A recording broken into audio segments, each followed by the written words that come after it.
Bonjour, vous écoutez l'épisode 45 de la saison 2 du podcast Revue et Corrigé.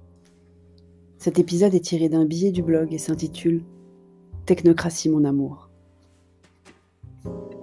Quand on pourra en rire, ça va être très drôle. L'un des plus grands reproches faits à la France est le mieux illustré dans une des planches tirées des 12 travaux d'Astérix, film paru en 1976. Parce que le saviez-vous, ça n'était pas d'abord un album, mais l'inverse. Vous pourrez retrouver la planche dans le billet du blog, dont vous trouverez le lien dans les notes d'épisode. L'un des travaux a lieu dans la maison qui rend fou et n'a jamais été autant d'actualité. Parce que la mise en pratique des mesures relève du même niveau d'absurde. Quelques exemples en vrac. Nous devons remplir une attestation de sortie qui n'est ni plus ni moins qu'une attestation sur l'honneur de notre bonne foi. Même si je dois avouer que la génération de l'attestation dans l'application Tous Anti-Covid facilite la vie, puisqu'elle garde en mémoire les informations et vous savez toujours où la retrouver sans avoir à l'imprimer ou à laisser un onglet ouvert dans Safari ou Chrome, je n'ai toujours pas compris à quoi elle servait. J'ai appris grâce à l'excellente campagne de pub insolente de Monoprix que les vêtements pour bébé étaient considérés essentiels, mais pas ceux d'enfants de plus de 3 ans. On a failli créer une nouvelle sous-couche administrative, les sous-préfets à la relance. Il semblerait qu'on va y échapper, mais ce n'est pas encore sûr. Un autre exemple de ce que je n'ai pas tout compris, ou peut-être n'est-ce pas clair. Si vous êtes patron d'une petite entreprise, vous pouvez demander à l'État un versement du fonds de solidarité, mais depuis votre espace d'impôt particulier, pas celui de votre entreprise. Je vais devoir le faire la semaine prochaine, puisque je rentre enfin dans les cases qui m'y donnent droit, vu que ça change tous les mois, mais je ne suis pas sûre de trouver où c'est. Et un exemple de l'absurdité dont nous touchons le fond en ce moment concerne la mise en pratique des mesures d'assouplissement pour le travail de Cher et Tendre. Pour rappel, Cher et Tendre est prof de tennis dans un très beau country club parisien qui essaye de faire au mieux. Franchement, chapeau pour le soutien aux salariés.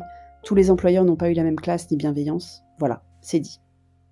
Depuis les annonces de mardi puis jeudi, tout le monde essaie de comprendre dans quelle mesure les cours collectifs peuvent reprendre. Et c'est encore plus bizarre qu'au premier déconfinement. J'ai appris qu'il fallait la parution d'un décret avant de pouvoir donner cours. Tout s'est donc organisé avant la parution officielle qui tardait un peu vendredi soir, alors que les cours pouvaient reprendre dès samedi matin. La pratique libre est autorisée, mais rien n'est dit sur les horaires.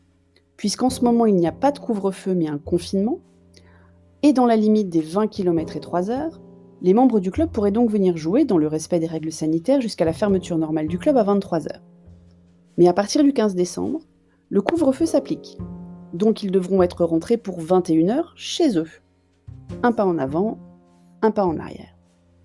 Et c'est pas tout.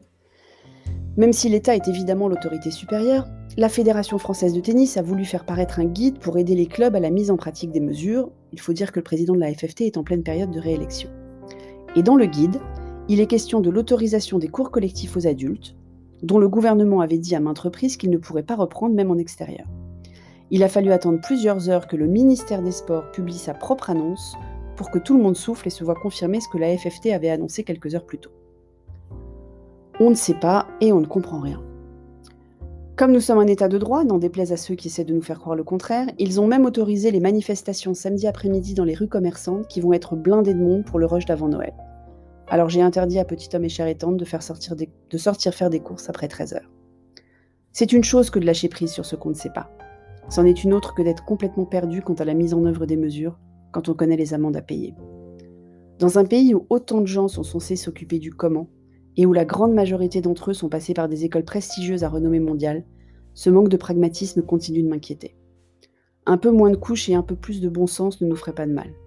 Mais ça n'a pas l'air d'être le sens de l'histoire. On me promet le choc des simplifications des administrations depuis 30 ans maintenant. Fool me once. Merci de m'avoir écouté. Si vous écoutez sur Apple, surtout laissez un commentaire avec vos 5 étoiles. Et sur toutes les plateformes de balado-diffusion, abonnez-vous et partagez. À bientôt.